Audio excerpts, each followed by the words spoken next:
All right, man. You want to give it a go? What do you mean? Give it a go. We're going. This is it. We're on the toboggans and we're going down the hill, man. We're live. Well, we're live right now. Oh, recording. Okay.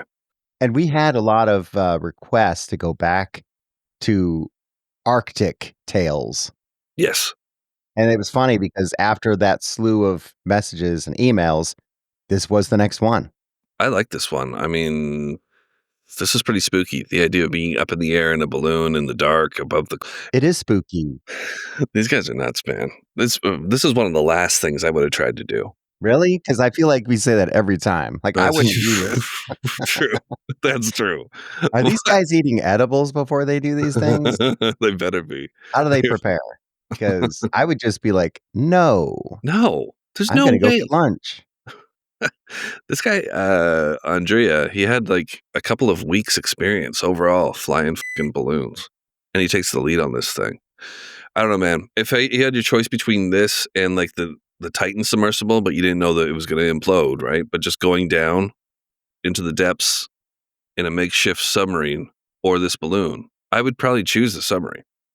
No, because and I might be a wash. It's pretty close. The guy in charge of the Titan, the boss there, that guy was way too confident and never had anybody check his work.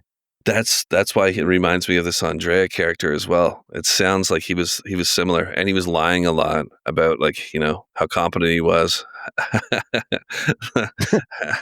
Obviously, the fucking thing goes down like immediately. They're like, "All right, see you later, everybody." Spoiling it, man. All you have to know is that reckless people end up on the Jumbotron, okay? And everybody sees them for what they are. That's what happens. Oh, what a mess. That was a disaster. They were marooned on that screen for a minute. That was brutal. That was brutal.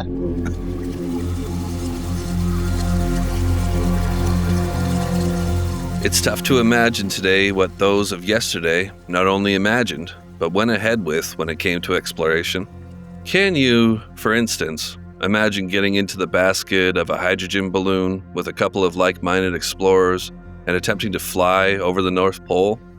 Can you imagine just going for it? Flying by balloon into the most inhospitable conditions imaginable, up into the misty moonlit air, high over frozen parts unknown, like in a nightmare.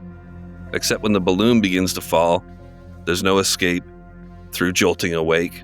Welcome to Marooned, harrowing tales of the catastrophically lost. I'm Jack Luna. This is Aaron Habel. Salomon August Andrée, or S.A. Andrea, was born in Grenna, Sweden on 18 of October, 1854. Now, this guy was 43 at the time of the expedition, and he had earned a degree in mechanical engineering from the Royal Institute of Technology in Stockholm in 1874. 2 years later, in 1876, he traveled to the United States, where he attended the International Exhibition of Arts, Manufactures, and Products of the Soil and Mine in Philadelphia, Pennsylvania.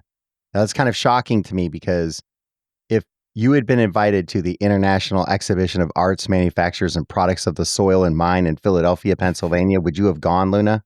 Well, you'd be surprised. I have actually been. No, I've never been. That's a mouthful. I mean, just someone reading that to me, I might have passed out. Anyway, he worked as a janitor in the Swedish pavilion section of the exposition. Now, while he was there, he met a guy named John Wise, an American balloonist who is considered a pioneer in the field. Now, Wise logged 400 balloon flights up until his death in 1879 and made the first U.S. Post Office airmail delivery in his balloon, the Jupiter, in 1859. Of course, I wonder how many people didn't get their mail. While at the expo, Andrea read a book on trade winds or easterlies. Now, these winds are ones that reliably blow east to west, just north and south of the equator, and the winds help ships travel west. They can also steer storms such as hurricanes. The trip to the USA would mark the period that Andrea became obsessed with balloon travel. Upon his return to Sweden, Andrea opened his own machine store. However, business did not go well, and he inevitably closed up shop in 1880. From 1880 to 1882, He went on to work as an assistant at the KTH Royal Institute of Technology in Stockholm. KTH is a public research university in the capital that focuses on research in engineering and technology. In 1882, he finally got to take part in a scientific expedition to Spitsbergen, led by Swedish meteorologist Nils Ekholm. Spitsbergen is the largest island of the Svalbard archipelago, part of Norway. It borders the Arctic Ocean, the Norwegian Sea, and the Greenland Sea. Andrée went along as an assistant. His job was to record observations about air electricity throughout the journey. Andrée went on to publish scientific journals on air electricity and thermal conduction. In 1885, he began working at the Swedish Patent Office, a job he held for the rest of his life. In 1987, Andrée came up with the idea to travel via hydrogen balloon from Spitsbergen in Norway across the Arctic Sea to the Bering Strait, landing in either Russia or Canada, seems like a big difference, with the aim of passing over the North Pole. The citizens of Sweden were excited at the prospect that their country would be represented by Andrée and finally join in on the race to the North Pole, which was all the rage at the time and is often referred to as the heroic age of Antarctic exploration. Yeah, I was watching Andrée. Well, not watching him, I was watching a video on Andrée, but he was saying, hey, this is the last place on land to be discovered on Earth. Why not the Swedes? And they were really behind him on this. So the Arctic was a brutal environment that was seen as something to be conquered by the strong and the intelligent. It was seen as a manly feat to achieve. Sweden was behind it when it came to Arctic exploration, while their neighbors, Norway, were already leaps and bounds ahead of them. Andrée bought his own balloon in 1893 and called it the Svea. What do you think? Svea? I'll just say that he bought his own balloon. Well, I already made a mistake. Okay, that's fine. Because, back when I said in 1987, I should have said in 1897. Oh, shit, I'll get it in for you. Just say 1897. You just said it. Yeah. Andrée brought his own balloon in 1893. He took a total of 9 trips in it, all within Sweden, with the exception of accidentally blowing over into Finland on one trip. Whoops. Most of the trips would start in the capital, Stockholm, or in Gothenburg on the west coast. In total, he traveled approximately 930 miles on all 9 journeys combined, and these journeys did not always go smoothly. Oh, yeah. Yeah, he was often dragged out to the Baltic Sea, his balloon basket skimming along the water, being bashed around by the craggy landscape of the Stockholm archipelago. He sometimes could not identify which kind of landscape he was looking at, mistaking the sea for smaller bodies of water. But he did manage to fly across Sweden and over to its biggest island, Gotland. Andrée successfully fundraised for his own Arctic expedition and found it easy to convince crowds that his idea to cross over the North Pole in a balloon was feasible and straightforward with the right equipment. And he raised around $1 million in today's money. The Royal Swedish Academy of Sciences, King Oscar II, and Alfred Nobel were among those who donated money. The people believed Andrée could push Sweden to follow in the footsteps of Norway and become a world power in Arctic exploration. He was confident in his plan and set out an itinerary of things he would need, starting off with a balloon that was able to carry a weight of 6,600 pounds. Well, this would be imported from Paris, France, and would be able to carry the men, 4 months' worth of food and water for 3 people, their equipment, and the ballast.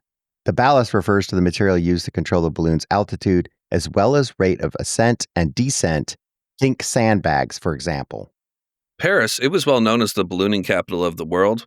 The first person to design and pilot the first hydrogen-filled hot air balloon was a French inventor, scientist, and mathematician named Jacques Charles. If you don't say the S in the Jacques. Jacques Charles? There you go. All right. Named Jacques Charles. Charles had 2 brothers and engineers, Anne-Jean Robert and Nicolas Louis Robert.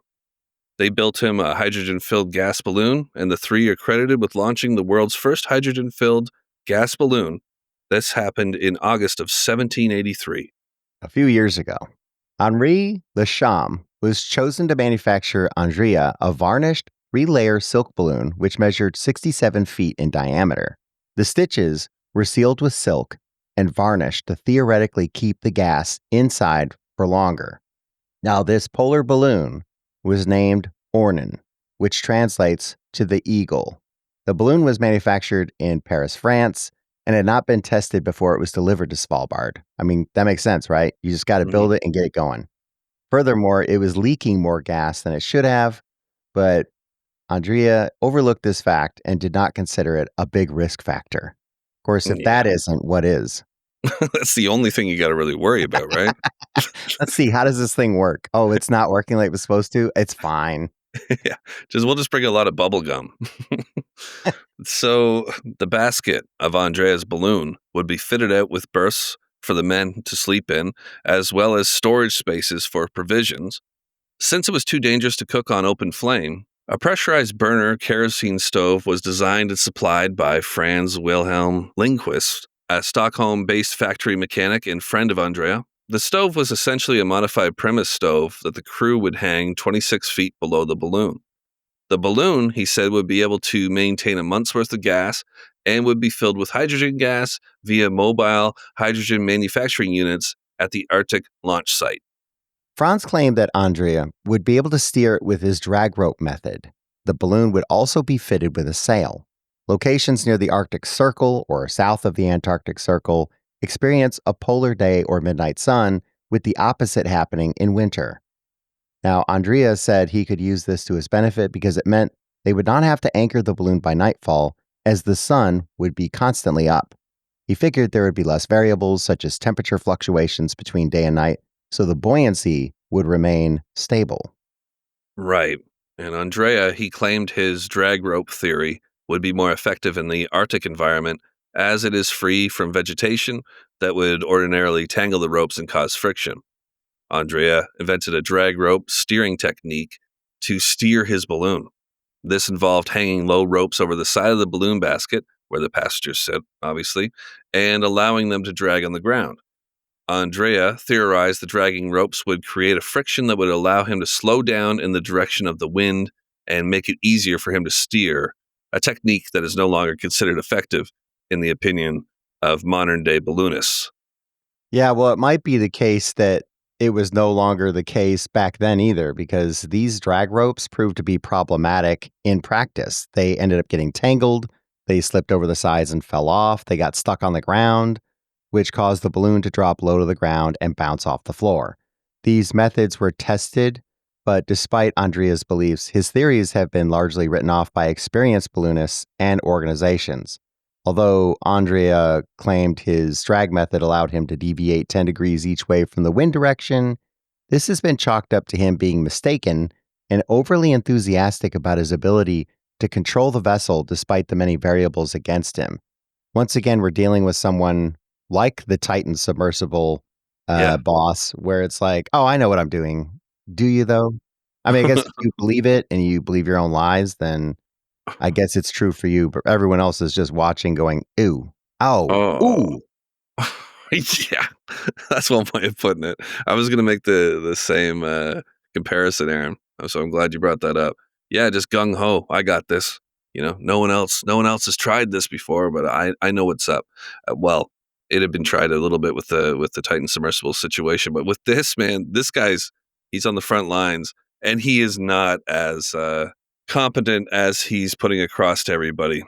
Andrea's view of Arctic weather was not accurate. It was naive, and he did not account for the actual conditions they could experience: fog, high humidity, ice formation on the balloon, which he claimed would either melt or slide off the balloon, and the possibility of storms that sweep through the Arctic even in summer he didn't take into account, or wasn't really even aware about.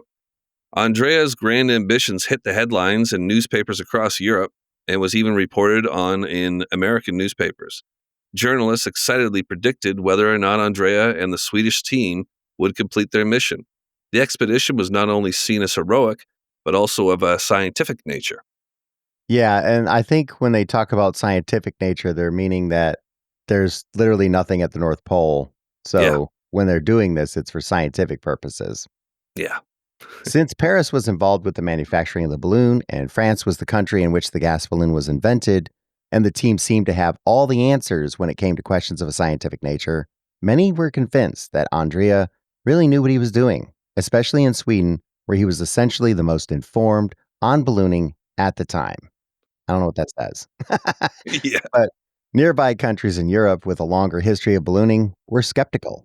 However, the publicity surrounding the expedition and the excitement for it was not overshadowed by criticism. The first expedition attempt came in 1896. Many excited volunteers wanted in on the journey, but it was Nils Gustav Ekholm, the leader of the previous Spitsbergen trip that Andrea had been an assistant on, and Nils Strindberg, a photographer and scientist of physics and chemistry who was around 25 years old at that time. They were the ones who were selected. Strindberg was there to assist in mapping the area, taking aerial photographs. Although Strindberg and Ekholm were brilliant in their own rights, none of the three men were experienced in outdoor survival or prepared for the harsh conditions that awaited them. They weren't outdoorsmen, rather quite the opposite. The real world dangers of the expedition were overlooked, and it seemed as if Andrea believed a balloon ride over the North Pole would be completely without complications. The data to back up these beliefs was absent at this point in history. The day finally came, and it felt like the team were cheered on and seen off by all of Sweden. The media waited with bated breath to report on the expedition. Now, Andrea and his team were in for a rude awakening, as their first attempt failed completely when the team and their balloon were unable to set off from their Svalbard hangar on Danes Island due to the northern wind. Unable to lift off, they released the hydrogen from the balloon and returned home. They would have to await southerly winds before being able to set off. Ekholm, who had always been concerned whether or not the balloon could actually hold a month's worth of hydrogen, had calculated that the balloon would only be able to stay up for just over 2 weeks, when taking into account the weight it needed to lift and carry. He had noticed the gas was seeping out of the stitching during tests and did not feel confident going on the second attempt unless the balloon was replaced with something more durable. To his horror, while sailing back home from the first attempt, he was told by the chief engineer of the hydrogen plant that Andrea had been topping up the hydrogen secretly. Why he did this remains unknown. Perhaps he felt pressured by the situation he had gotten himself into and the expectations on his shoulders. Yeah, this very much feels like there's a lot riding on this. I'm the one who said, I'm going to do this for Sweden. And then when he's actually getting into it, though, he can feel that it's not as easy as he said it was going to be. And so he's just got to make it work. But I mean, he's dooming them. He's he's outright dooming them. But, well, whatever. A small detail, small detail. It wasn't until the summer of 1897, on July 11th, that the second attempt was made. This time, there was less fanfare and fewer volunteers to join the team. The expedition team consisted of 3 members: S.A. Andrea, Knut Hjalmar Ferdinand Frankel, and Niels Strindberg. Well, in Sweden, they actually pronounce that Strindberg, but I think we'll stick with Strindberg. Knut Frankel grew up in Norrland, Sweden, and he was the outdoors type and studied civil engineering at the Royal Institute of Technology in Stockholm.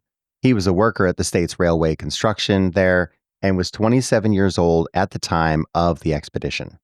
After Nils Ekholm, the leader of the Spitsbergen expedition, rejected the opportunity to be part of the team for Andrea's 1897 polar expedition, Knut Frankel, I hit that, didn't I? Frankel. Knut Frankel was appointed to take his place.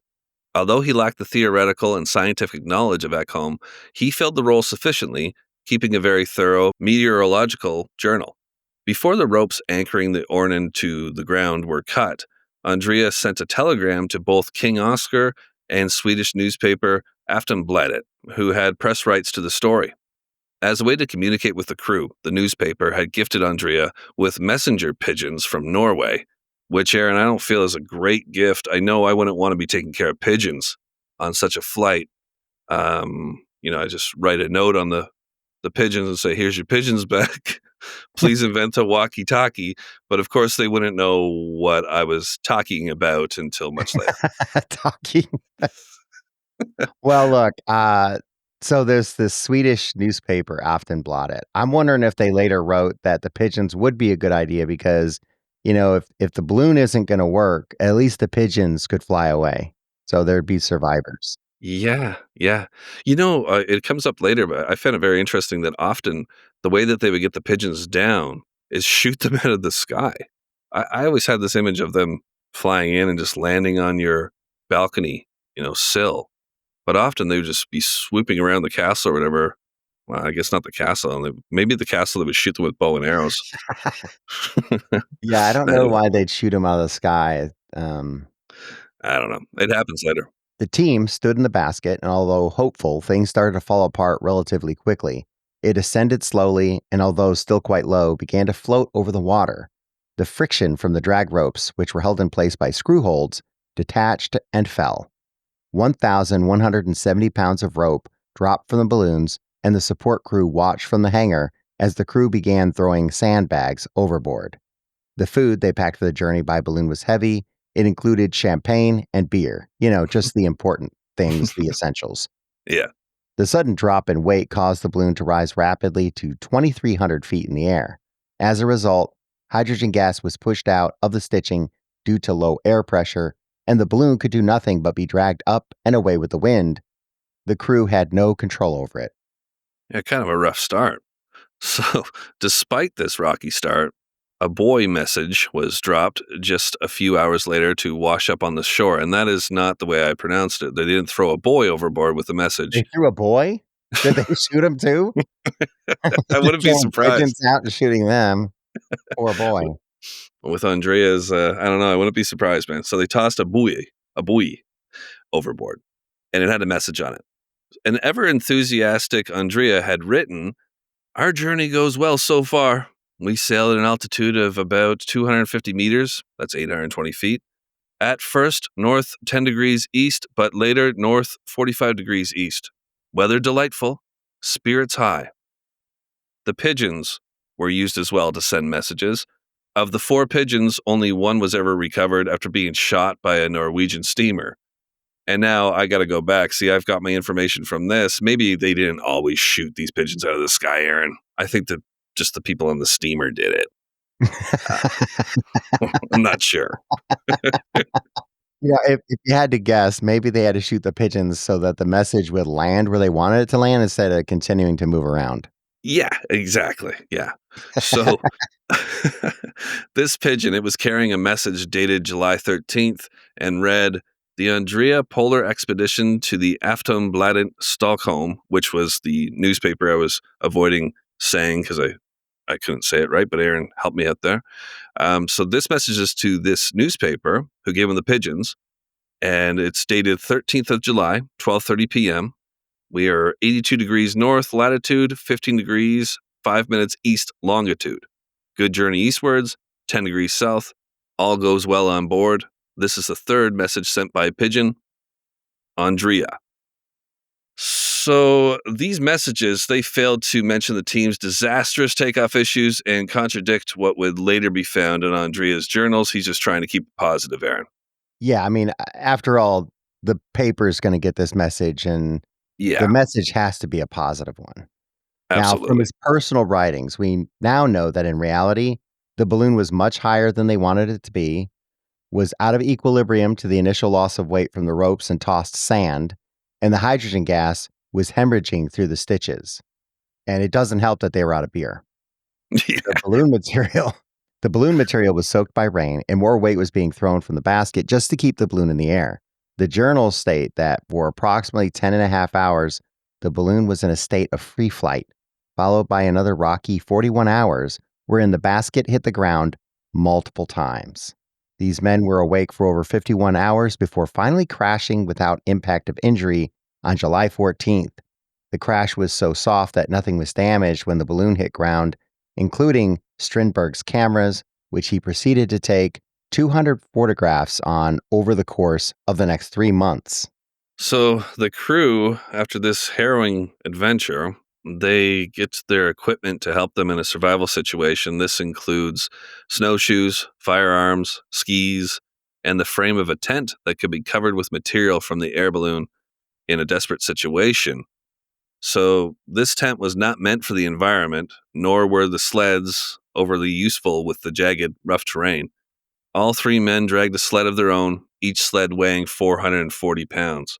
And I'm just amazed at these numbers, Aaron. I know we said how much this thing could carry. It was like 6,600 pounds, but God, they got a lot of heavy weight that they were dragging along with them on this friggin' hot air balloon. This hydrogen air balloon, sorry. Like, Yeah, it sounds exhausting. yeah, they had a lot of stuff up on. They threw the beer and the champagne over. Imagine one of them was like, "No, keep the beer," and throws a dog sled over. Right, like we're not going to need a sled. We're in a hot air balloon. Look, But I mean, we don't go on these adventures ourselves, but even we would know you'd need to bring alcohol with you. big time. Oh my God, being up in the darkness of the air over parts unknown, how they just did. Holy crap! You need to get a lot into me before I even stepped onto that thing. So, Questionable decisions. jeez. Although they had oilskin clothing and woolen coats and trousers, it was no match for the environment without furs. They reported in journals that their clothing felt damp a lot of the time, and that although cold, the summer air had a humidity to it. They camped out in the tent for the first 7 days, coming up with a plan of what to do and what to take with them. Venturing to the North Pole was ruled out right away. This is literally the original plan, was to go there, but they're Yeah, not going to go out there now. So they no. needed just to survive. They came up with two options, a choice between two known depots. Depots are storage areas that are strategically located in often harsh or rural areas and contain various supplies such as food, fuel, and survival equipment. The team knew there was one such depot in Shuiana, located in Svalbard, and one at Cape Flora in Franz Josef Land, a Russian archipelago in the Arctic Ocean. They had no idea the Cape Flora depot was further than that of the smaller depot in Svalbard. So they're just saying, we're going to go to one of these. They have no idea that one's, a bit closer, probably the better choice. Yeah, and things are way more desperate than anything in their journals could communicate, I'm certain, as well. Like, let's just go somewhere. The heavy food that had been no issue transporting by balloon was now a burden on the ice. Sleds broke under the weight, and they were forced to leave one a week into the trek in order to carry on dragging their snowshoe-clad feet over the rough terrain. As supplies dwindled, they used the firearms and ammunition they had brought with them to hunt and eat polar bears and seals. They shot their first polar bear within days of landing. Here's a quote from Andrea. "I am a bit doubtful of our ice wanderings." He wrote this in his diary on July 22nd, 1897. And finally, a little honesty from Andrea. I'm trying not to joke around here too much. I mean, these guys are in a really dire situation. I don't think it ends up too good. Oh, I know it doesn't. By mid-July, the men were no closer to Franz Josef Land. They were no match for the winds, drifting ice, and almost mountainous ridges. By August 4th, they had decided to aim for another depot in Shuiana. They felt like it would be a long journey, but they felt they could make it within 7 weeks. So they're battling the elements, but the elements are battling back twice as hard. They make really no progress. Shuiana. Thank you. Shuiana was a far-off dream, and with winter approaching, they decided survival was enough for now. They built a makeshift house on a floe of ice and let the elements take them in whichever direction. Andrea wrote in his journal, praising his teammates, scrawling into his diary with morale as usual. The men moved from the float to land, Kvitya, in the Svalbard archipelago, which they called the White Island, where Andrea would ultimately pen his last journal entry around October 7th. The Cincinnati Enquirer later wrote on Wednesday, September 10th, 1930, that when the men first caught sight of the glaciers of White Island, they had an Arctic festival for the occasion, celebrating with a meal of seal steak, seal liver, seal brains, seal kidneys, butter and Swedish bread, gâteau au raisin with raspberry sauce, and a port wine from 1836 given to them by the King of Sweden. I guess when you're out fighting for your lives, that's an incredible meal. Yeah, for sure. I love a Gate EO Roisin, man. With a nice port wine. Hey, they did hang on to a bottle of wine. Ah, No one was going to throw that bottle of wine from the King of Sweden overboard.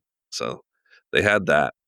An article published in the North Star Thursday, October 2nd, 1930, many years later, obviously, we're talking like 3 decades later, writes that Frankel was chief cook and that Andrea enjoyed the delicious polar bear meat and pancakes that he had cooked. The article also states that Frankel was suffering from stomach and tooth trouble. Although essentially stranded and unable to walk to the depots, The article states that Andrée continued to collect samples of Arctic plants, ice, and soil. He was working on a book. It was 14 pages long when they found it. It's titled Ice Observations. And I haven't read it, but I have read his two other books, Paint Drying and Grass Growing. And this isn't really the time for jokes. I keep on doing that. Poor guy. Oh my God. 14 pages. I mean, you know what? 14 pages is probably, It's enough. let's give him credit. It's probably the equivalent of a Harry Potter book. But when you're talking about ice and Yeah. I don't know, I guess what you notice about it, 14 pages might be stretching things a bit, right? Yeah, well, he knew what he was talking about. He had a lot. I mean, I'm ignorant, man, clearly. But I I agree. 14 pages is probably enough. The North Star reported that a storm struck the island on October 2nd and that it was more violent than the previous storms that had passed through in September. The camp was damaged during the storm and part of their provisions were swept away. Andrée spoke about being relieved not to be on drifting ice. He wrote of plans to collect driftwood and scavenge other things for survival.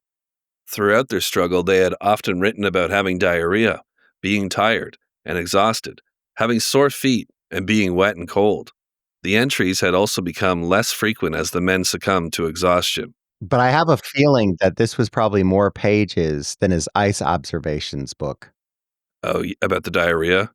Yeah. And the being tired, no doubt. I could write for days about that if I was in that situation. If I weren't so freaking tired and wet and cold, these guys are they're through. I mean, for lack of a better word, it's believed the men did not survive long after the final entry that came on October 8th of 1897.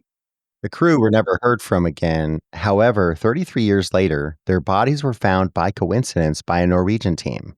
There was an expedition on August 5th, 1930, and the team who had been studying glaciers, they found that this land wasn't typically accessible to vessels. However, because it was warm, they were able to land. And the small canvas boat Andrée and his crew had used, which had been put together using silk from their balloon, was found first, frozen stiff. Yeah, it contained equipment and was buried under a heap of snow.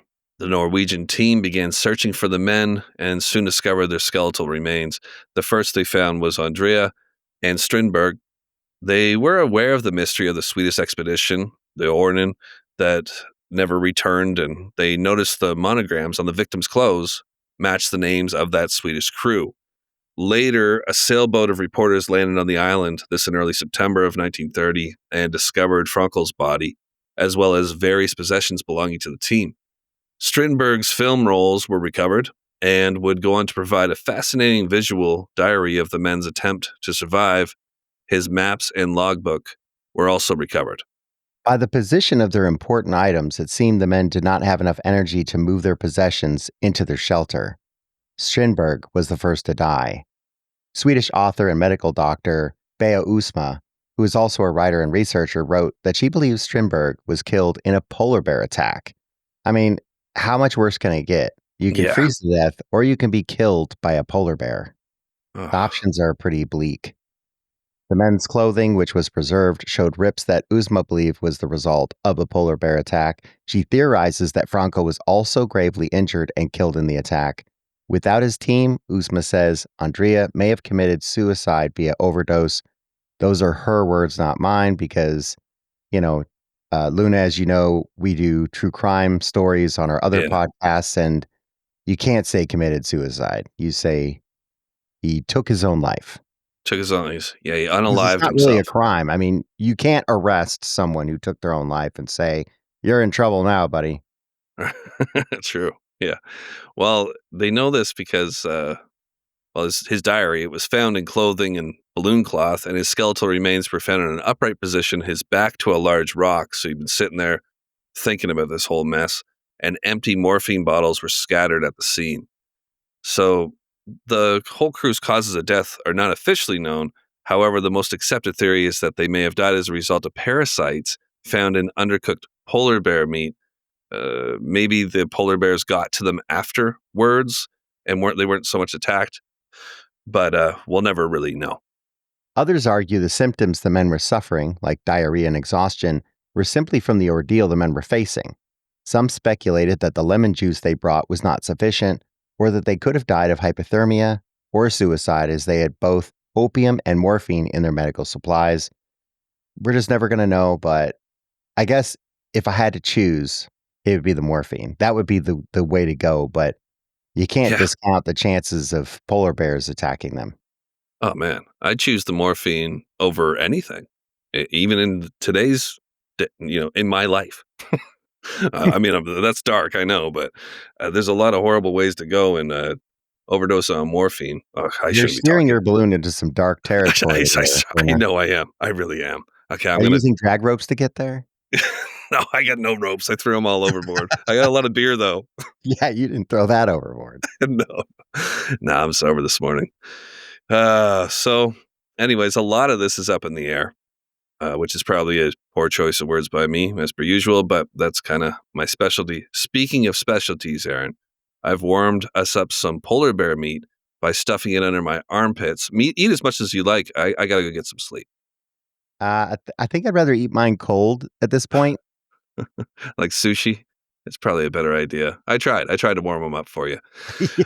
Well, the thought counts, man. Good night, Jack. Good night, Aaron. Keeping a very thorough meteorological. Oh, I found a word I can't say. Great. Meteorological. Thank you.